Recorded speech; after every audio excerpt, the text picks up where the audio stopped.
ha dato i soldi all'Aquila? Gli avevamo dato noi, perché non ha detto mai che prima 30 case gli avevano mandato il Trentino che era di sinistra?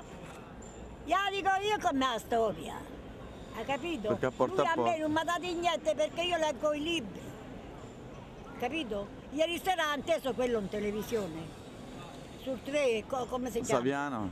Saviano, come gli tirava bene, ci scocchiava bene le cose. E io vedo politica e sport, e poi non mi frega più niente. Tutte le televisioni dove c'è la politica mi fermo. Io vedo il TG3 e basta. Blob lo vedi? E Blob. Non vedo a Rai 1 perché c'è il figlio di Mussolini, se coso là, quello che fa porta Vespa. a porta, Vespa.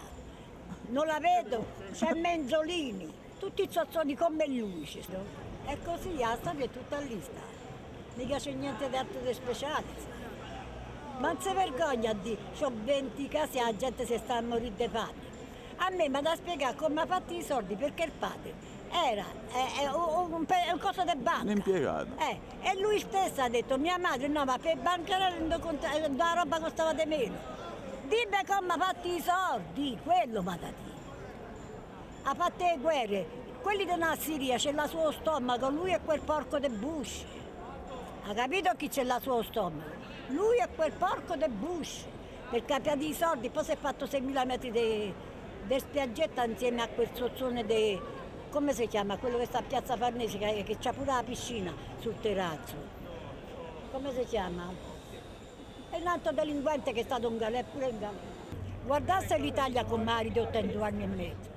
Meglio di tutta questa gentaglia che viene E fuori. questi sono tutti cornuti. Brava, signora, brava. Intervista ambiente mia. Io e te ora che se ne vanno si vecchiacci e devono mettere dentro i giovani, ma i giovani io capiscono meglio di te, io ho detto. Ammazzate Berlusconi, non si può ammazzare. Lo ammazzo io, ho 84 anni, mi fanno 24 ore di interrogatorio, a 25 ore me le devo mettere fuori. Allora? Votata tutta a Berlusconi, è vero. Mortacci di loro.